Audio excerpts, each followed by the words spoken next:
Baik, saya lanjutkan.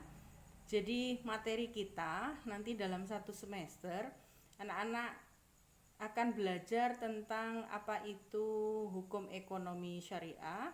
Yang kita lihat bahwa hukum ekonomi syariah itu di Indonesia sudah dalam bentuk undang-undang.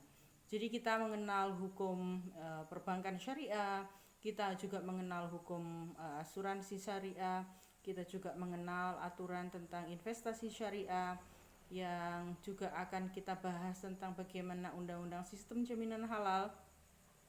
Kemudian juga akan kita bahas bagaimana peran OJK sebagai lembaga yang memiliki otoritas dalam pengawasan ekonomi syariah. Nah, bagaimana kedudukan fatwa? Nah, kedudukan fatwa itu menjadi kunci. Produk syariah tidak akan bisa berlaku atau bisa diterima oleh pasar, juga tidak bisa menjadi acuan dari produk dan lembaga keuangan syariah kalau DPS dalam hal ini ya, Dewan Pengawas Syariah itu belum mendapatkan persetujuan dari namanya DSN, Dewan Syariah Nasional ya, yang menerbitkan dari fatwa-fatwa ekonomi syariah. Nah, anak-anakku selain dari buku-buku bisa melihat yang paling update itu adalah KNKES ya, yang diketuai oleh beliau Bapak Wakil Presiden, Bapak Profesor Dr.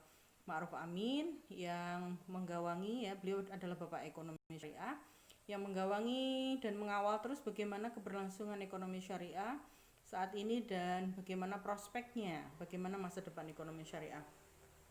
Jadi kalau bisa dilihat ekonomi syariah itu tidak saja perbankan syariah ya, tapi luas sekali kajiannya. Saya sudah berikan di dalam RPS, silahkan dilihat di Google Classroom. Nah, anak-anakku bisa membaca buku-buku referensi hukum bisnis ya, kemudian juga di sini ada perbankan syariah sendiri, kemudian juga bagaimana perkembangan ekonomi kontemporer itu tidak hanya di perbankan maupun asuransi ya, tapi bisa dilihat di sini banyak sekali. Misalnya kita lihat ada Dr. Yuswo Hadi yang menulis tentang bagaimana perkembangan masyarakat milenial yang senang sekali dengan produk-produk yang berlabel. Nah, bagaimana kedudukan dengan hasil Basul Masail? Nah, hasil Basul Masail ini misalnya saya ambil dari buku ini ya, dari karya para ulama di NU yang menulis dan membukukan karya-karya beliau dalam hasil Basul Masail. Nah, ini menjadi pertimbangan dari Majelis Ulama Indonesia. Tapi secara formal ini hasil Basul Masail tidak bisa menjadi rujukan utama menjadi hukum positif. Nah, hukum positif Indonesia itu ya undang-undang ya, sudah belajar kan di hukum pengantin ilmu hukum ya, bahwa posisinya fatwa ekonomi